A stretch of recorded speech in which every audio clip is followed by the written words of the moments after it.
Thank you, Mr. Bannon, for being with us today. Thanks, Simone, for having me. Okay, as we speak, Beijing has reached a decision to implement the national security law for Hong Kong, despite the protest on Hong Kong street and international pressure. Beijing is very bold and very determined this time compared to 2003 when they tried to push the Hong Kong Basic Law Article 23 and also last year the extradition law. Both times are targeting dissidents in Hong Kong, but this time is different. They didn't even try to pass the law in Hong Kong. They did it themselves. So what is on Xi Jinping's mind and why are they so determined and so bold this time?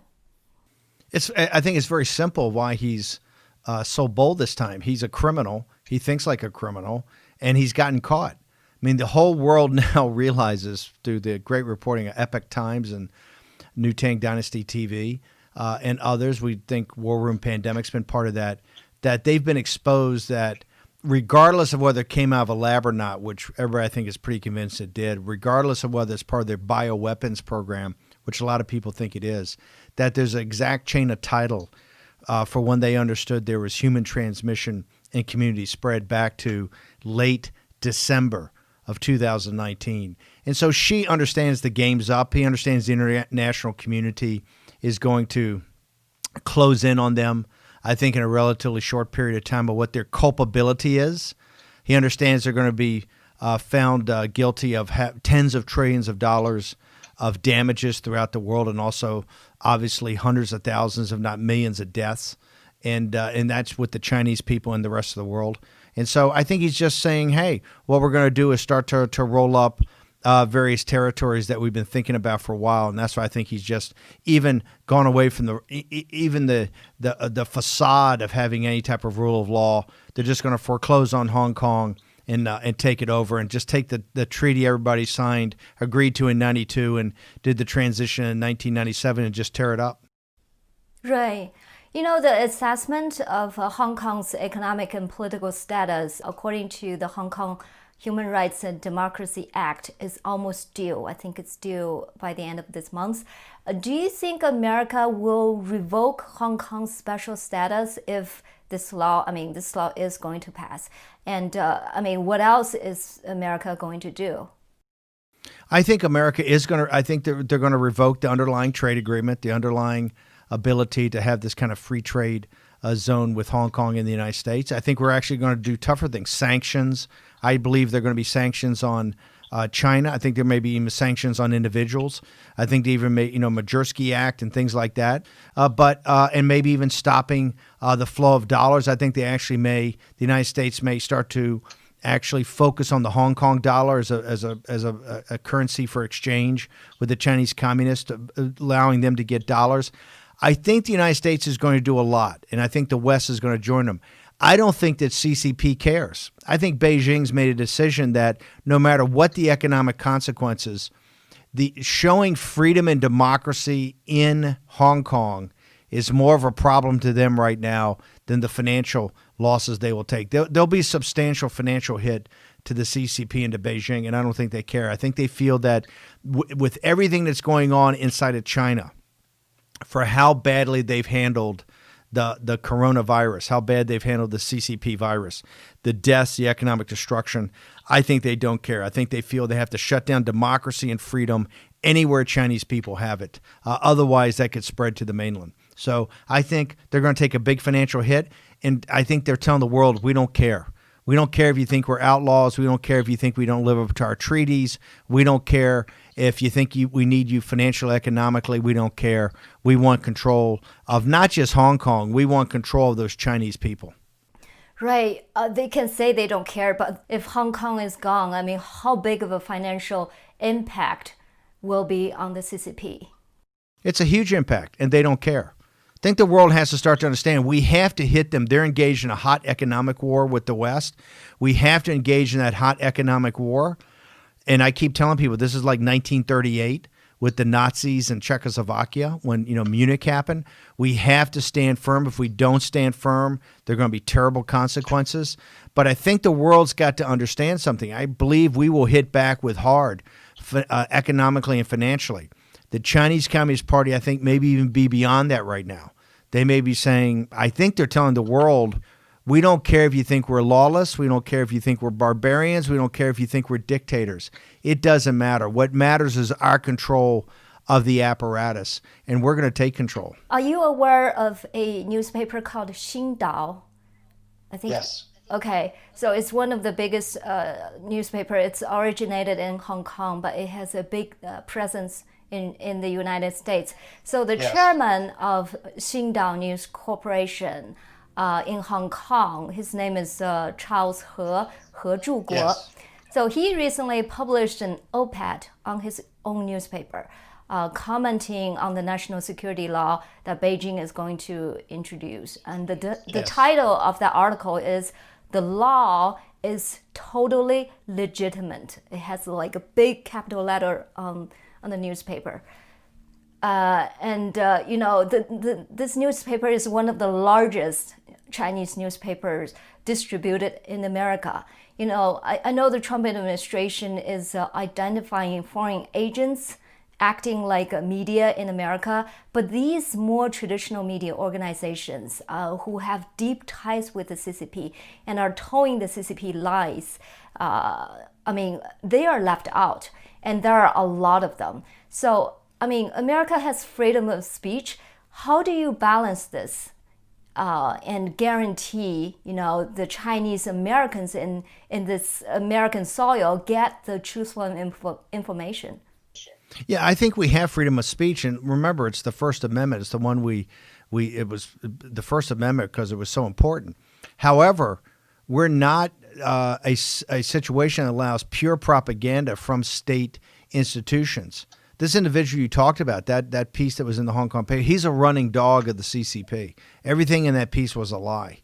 And so I think there needs to be, we've already done it with the state-controlled apparatuses, which I think that Secretary of State Pompeo should be acknowledged of taking a very bold and courageous move.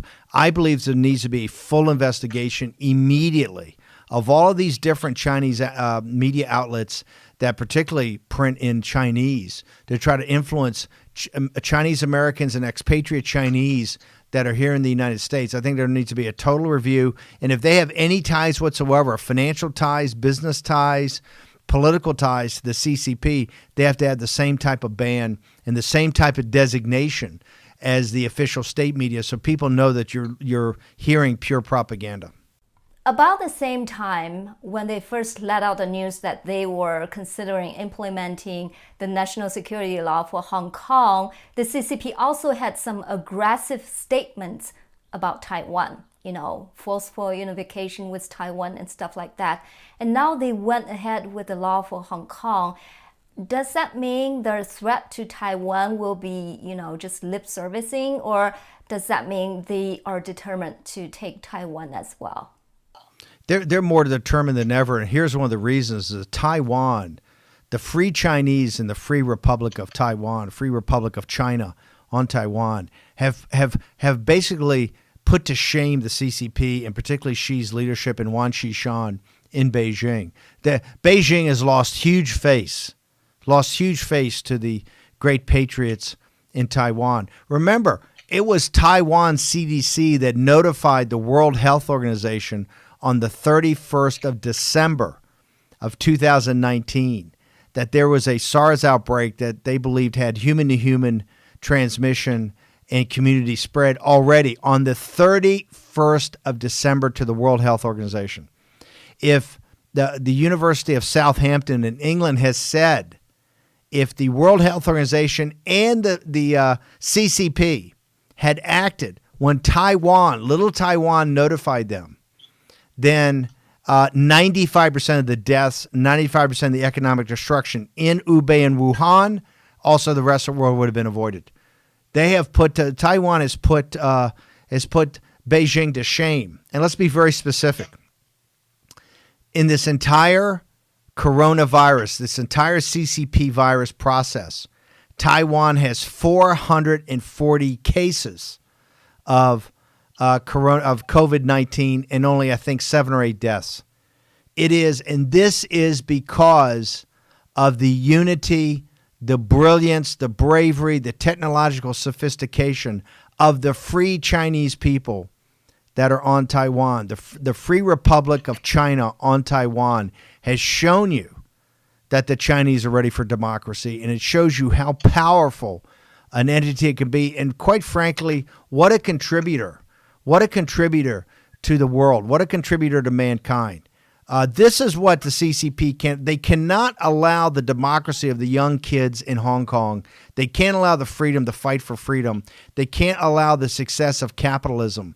They can't allow the success of the universities in Hong Kong, and they cannot allow the success of Taiwan. That proves the lies of the CCP. That's why they have to shut this down. And you're seeing a brutal takeover after an entire year of failing to crush the spirit of the Chinese young people in Hong Kong, the Hong Kong Chinese. They now just got to tear up the rule of law and just move. I remember Jimmy Lai said on 60 Minutes here in the United States, he cried and broke down and said his generation of Hong Kong Chinese had failed to stand up to the CCP. And that's why I was left to the young people in the streets. Well, the CCP, the Communist Party in Beijing, understands they'll never break the spirit of the Hong Kong kids. And that's why they've got to just, in front of the world, tear up the treaty and just take it over. Same thing in Taiwan. Taiwan has humiliated the Chinese Communist Party. They've humiliated Xi in front of the entire world. They have shown his incompetence. They've shown his lies. They've shown his cover-up. They've shown that this is his biological Chernobyl. They show that the regime is completely incompetent, and they've done it with world-class biotechnology, world-class medicine, but the basis of it is freedom and democracy. And so that's why they're going to go hard at Taiwan. There's no doubt about it. Taiwan every day proves, and even more so in this pandemic, of how incompetent and corrupt and pure evil comes out of Beijing. Then would you say America is more determined than ever to protect Taiwan at this moment? Well, I think there's certainly a part of America that's more focused on this than ever. For the people in Taiwan, I'm saying you really have, many power players now in the administration and on Capitol Hill, and the American people are now awakening to the fact of what the threat is of the Chinese Communist Party, and how the Chinese Communist Party's biggest victims are the people in China, and now the people in Hong Kong, and hopefully not the people in Taiwan. It's become their evilness and incompetence and corruption every day becomes a topic of conversation in America. Remember, the polling of the Pew Research Institute and Harvard Harris, some of the top pollsters in the world, are showing a dramatic sea change in the American people's attitudes to the Chinese Communist Party. And this pandemic has done that, and the response to this pandemic out of Hong Kong and Taiwan. Taiwan has humiliated the Chinese Communist Party, and the Chinese Communist Party cannot stand for that. Right. Have you read President Tsai Ing-wen's inauguration speech? I did. She was she's very much a practitioner of let's get things done. She's a doer, not a talker. She doesn't have a lot of high-flown rhetoric. She's not a hot talker like I am. She's very calm and very measured. I think her message was very even-handed and looking for unity, but I thought it was quite powerful. And particularly the way she does not have any back down to her. She's not going to back down. She's not going to kowtow to the CCP. Her election victory, I thought, was magnificent, and particularly the way she beat Terry Guo, who I think Terry Guo is essentially a running dog of the CCP. And the way she defeated, he was so easily defeated. And the reason the people in China, in Taiwan really stood up, and I think it made the world take notice. And I thought her inaugural address was very even-handed but quite powerful. Okay. And she said we're never going to accept one country, two systems. I think that's a very powerful line. That's a very powerful line. Look, she wasn't in their face about we want independence and we want independence now. But she took the example of Hong Kong and said what she's not going to have. She, because of her actions and how she accomplishes things, and remember, she won her second term, but this entire pandemic really happened in the transition period. And the way that the Taiwanese government responded, to me, is a model for the world, including the United States. I think the entire world has something to learn from Taiwan and how they've handled this. And I believe then Taiwan's got to be brought into the family of nations. Taiwan should be able to participate in every conference. Taiwan should be able to, and if I have advocated in the United States, we should not give a penny to the World Health Organization.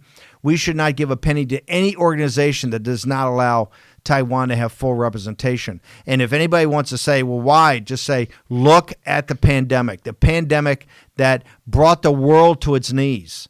The Taiwanese stood up and they were the solutions provider. 440 people have the disease, only 7 or 8 deaths, and they gave the early warning shot. The outside country that gave the early warning shot in 2019. If the world had listened to the Taiwanese, there had been virtually no deaths. There would have been no agony. There would have been no economic destruction. That's what the world owes the Taiwanese. Right. Some people in the Trump administration is talking about building this economic prosperity network, EPN, to include countries like New Zealand, Australia, Japan, Korea, Vietnam, India. Do you think Taiwan should be included as well? It's not even a question. Taiwan's as prosperous and smart in areas like biotechnology and microchip design. They're best in class. I mean, you're talking about a country of 23, 24 million people, something like that, that is a world leader, a virtual world leader in certain industries. Look how they've handled the pandemic. They're a world leader in public health. They're a world leader in understanding complex problems and complicated situations. They absolutely, to me, it would be ridiculous to have this new economic partnership, this economic union, this kind of alliance economically and not have Taiwan in there. And I don't care what Beijing thinks about it. If Beijing doesn't like it, that's Beijing's problem. Tough luck for them. They've proven their incompetence and their evil. They got to worry about their problems. They shouldn't try to interfere with the internal dynamics of either Hong Kong and certainly not Taiwan. And particularly, they don't get to choose who the United States does business with. And I think this would be a very powerful message. Taiwan, a prominent semiconductor manufacturer, Taiwan Semiconductor Manufacturing Company, I think the Chinese name is Taijidian, recently made the announcement that it intends to build a advanced semiconductor factory in Arizona.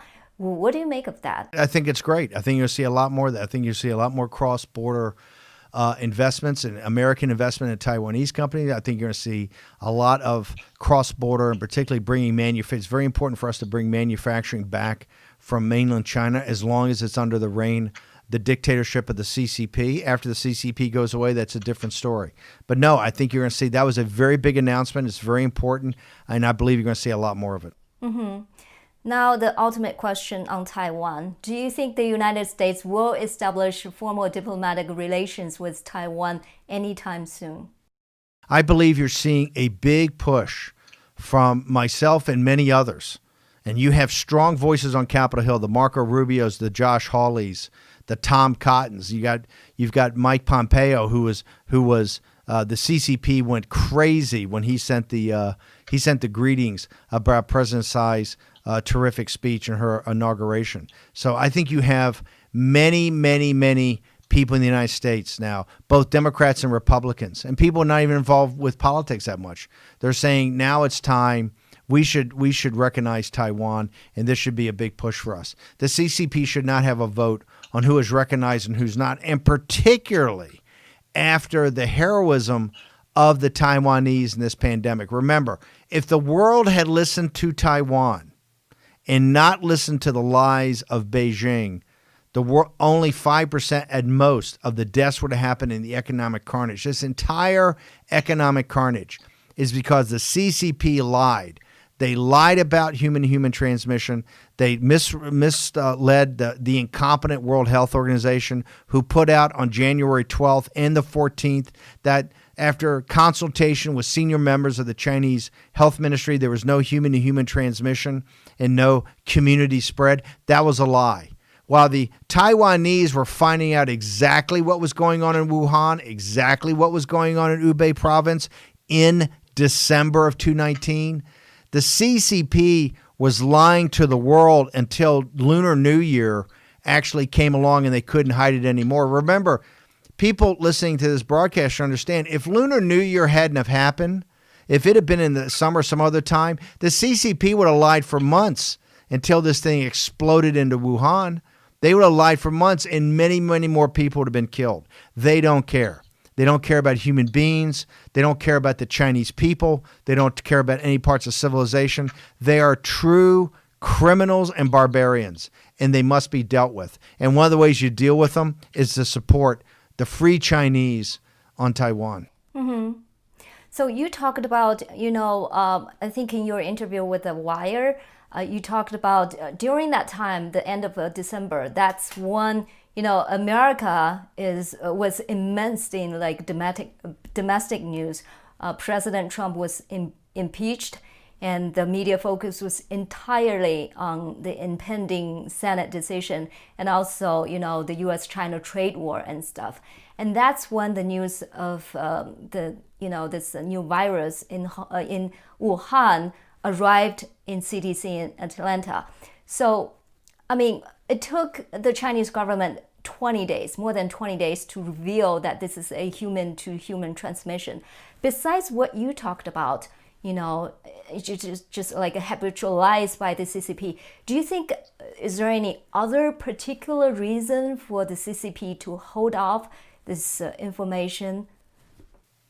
Yeah, they wanted to make sure, first off, they knew it came from the lab. I think as Global Times today rules out the wet market.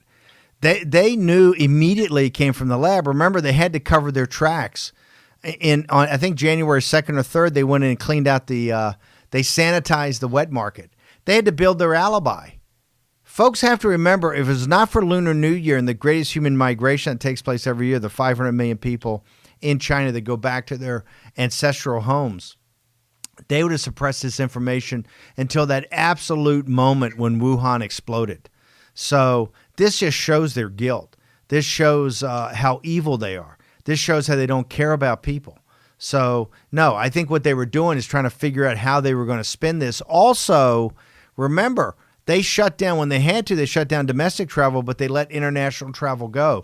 They didn't care. They wanted to use innocent Chinese people who had no earthly idea they had the virus to basically exacerbate the problem worldwide, as they then sucked up all the PPE, the personal protective equipment, from Europe, the United States, Brazil, and Australia. This shows you it's premeditated. I've said before that what they did with PPE and what they did with allowing the virus to spread is premeditated murder. The hundreds of thousands or millions of deaths that we have from this ultimately. And remember, it's not just deaths. There are many people that get this disease, they get better. Their lungs are destroyed. They'll never feel the same again. This is a horrible, horrible virus. We still know very little about it. That's all at the doorstep of the CCP. Do you think there's also the reason that they don't want this news to affect the U.S.-China trade deal? I think the trade deal's over. First off, they're not living up to any of the commitments to it. I don't even know if they financially can live up to the commitments to it. What's happening in Taiwan, what's happening in Hong Kong with the certification of the Hong Kong Freedom Act, I don't think anybody on the Hill would want President Trump to go through with the trade deal. I don't think we can trust look, all the time and years it took to negotiate Hong Kong, all the commitments to one country, two systems for 50 years. And they've been encroaching on that from day one. But now they've just taken the mask off and they've ripped it up and they don't care.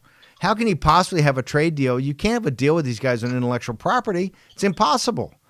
They're not to be trusted. They're a criminal organization. They think like criminals. Criminals will tell you anything, but they just want to kind of get advantage and get leverage over you. This is a criminal regime. The Chinese people understand that. They see how they were treated in Wuhan. They see they treated in Hubei province, right? So they know, and all the religious and spiritual groups know how they're treated. Now the whole world just sees for their criminality how brazen it is. And this is brazen. So how can you even negotiate a trade deal, which and they're not even living up to their commitments on the trade deal anyway?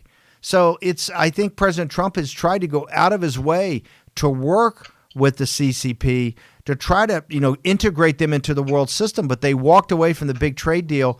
In the spring of 19, they walked away from the Bob Lighthizer deal, which would have integrated them into the world economic system. They started to decouple from the West as far as technology goes, Taiwan included. They were going to have their own tech standards, build their own chips, have Made in China 2025.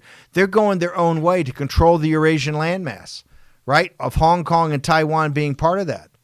This is a plan. This is a plan outlined in unrestricted warfare, and they're moving down that plan. They may take a few years, but they're heading down that plan. That's why they have to be confronted.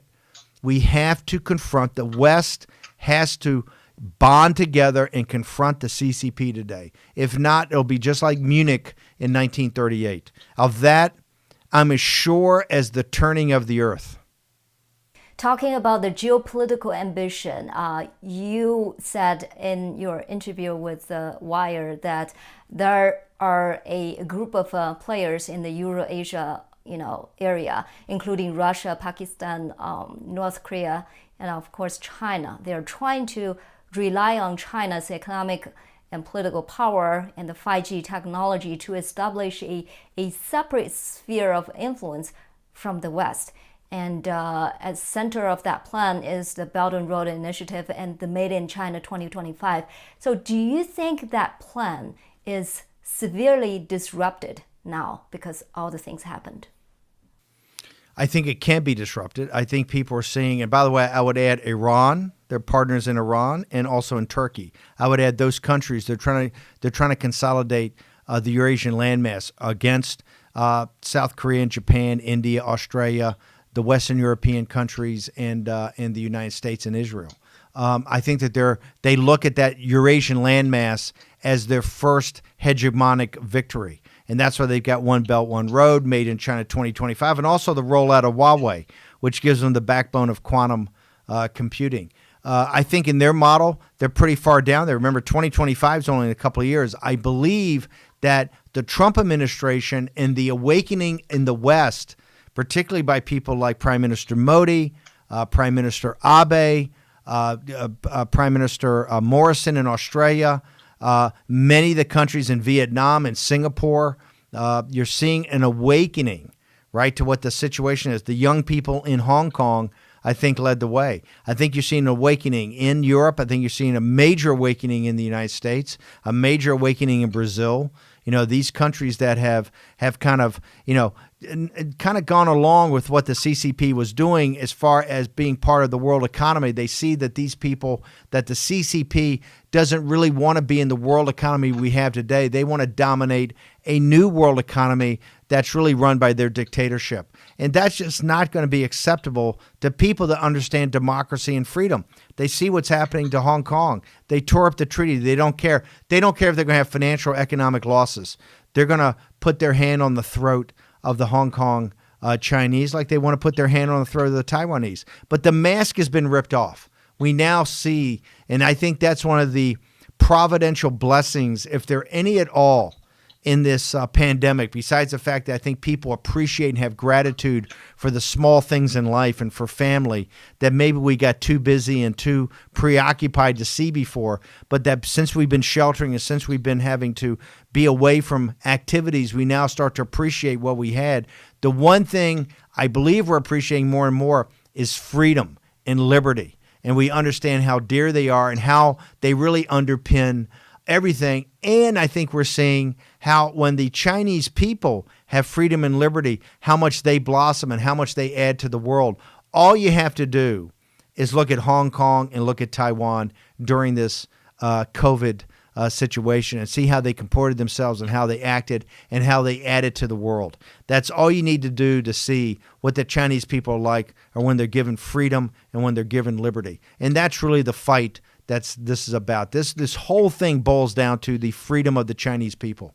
The Chinese people are in a great struggle for their freedom against a totalitarian dictatorship. And the question is going to be very simple. Are the democratic industrial West, from India to Japan to Singapore to Korea to the United States, Canada, Brazil, Western Europe, are we going to sit by and allow another dictatorship like there was in Nazi Germany, like there was in Russia after World War II? Are we going to allow another one just to sit there and roll up people's freedoms? Or are we going to learn the lessons of history and finish off the 20th century? Taking down the CCP is the unfinished work of the 20th century. And it's another dictatorship that's got to be kicked into the dustbin of history. And I think it's incumbent upon all free men and women to come together, support the patriots in the streets of Hong Kong, support the great heroes of Taiwan that could have saved the entire world from the pandemic. It's now time for the world to have their back. You said, unless we confront China now in the information war and the economic war, we are going to slide into a kinetic war. So can you explain that? Are you making an analogy to what happened before the World War II, like what happened to Germany? I'm making a direct analogy. This is 1938. If we don't confront them, they're in a full, as you know, from unrestricted warfare. There's three types of warfare. There's information/cyber. There's economic, and there's kinetic, which is actually, the traditional military experience. And they're at a hot war. And people are talking about a Cold War. It's not a Cold War. It's a hot war on information and cyber. The more cyber intrusions, even trying to break into the companies that make the vaccine. They're fully engaged in a hot economic war. You see what they're doing in Australia to punch them right in the mouth, right? They're engaged in a hot economic war against the United States. And if we don't confront this regime, this dictatorship right now, it's going to be like 1938. We're going to inexorably slide into a kinetic war in the South China Sea because they've already militarized it. They're going to try to control the South China Sea and cut off any access to Taiwan, Korea, and Japan. And they're going to try to force the West at a time and place of their choosing. That's why we've got to confront them, and we've got to stop the Chinese Communist Party today. If you were to advise President Tsai Ing-wen right now, I mean, there are many policy priorities. Taiwan is focused on, trying to take advantage of the migration of the supply chain and all that. But if you were to advise her right now, what would you tell her should be the policy priority of her administration? Your policy priority has always come for what she's strongest at. She's a woman of few words and not high-blown rhetoric, but she's a woman of action, and particularly those types of actions you have to take every day in order to make something a success. I would tell her right now that this is Taiwan's moment in the sun. This is your time to come on the world stage and really say, hey, if they had listened to us, this pandemic would have never happened, that we are a free Chinese people. And this shows you what we can contribute for the world. We're a beacon for freedom and democracy throughout the world. Our time has come. And what I would tell her to do is to continue to just head down the path you're doing. Continue to be the leaders in biotechnology and chip design, these other industries you're doing. Reach out and have more companies partner with companies in the United States and other places throughout the world. This is your moment. You're on the main stage now. The light's right on you. You've performed amazingly, and you could have saved the world so much agony. You've been such a net benefit to human health, prosperity, and peace. And I think they're an example for the world. So I would just tell her, keep being the example by your actions. Your actions are speaking louder than any words. Wonderful. That's all my questions. Do you have anything else to add? It's just a great honor. You guys are, Epic Times and New Tang Dynasty TV is just your show. It's all over the world. Every time I do an interview, people for days are telling me, hey, I saw you interviewed by Simone Gao. So you're doing great. Just thank you. Thank you so much for having me on. Oh, thank you, Mr. Bannon. You know what? When I went to a CPAC, many people, including just ordinary people, came up to me and said, I saw your interview with Bannon and we really liked it. So I think you made me kind of famous now. Well, no, I think you made me famous. But thank you. All right. Thank you, Mr. Bannon. Take care.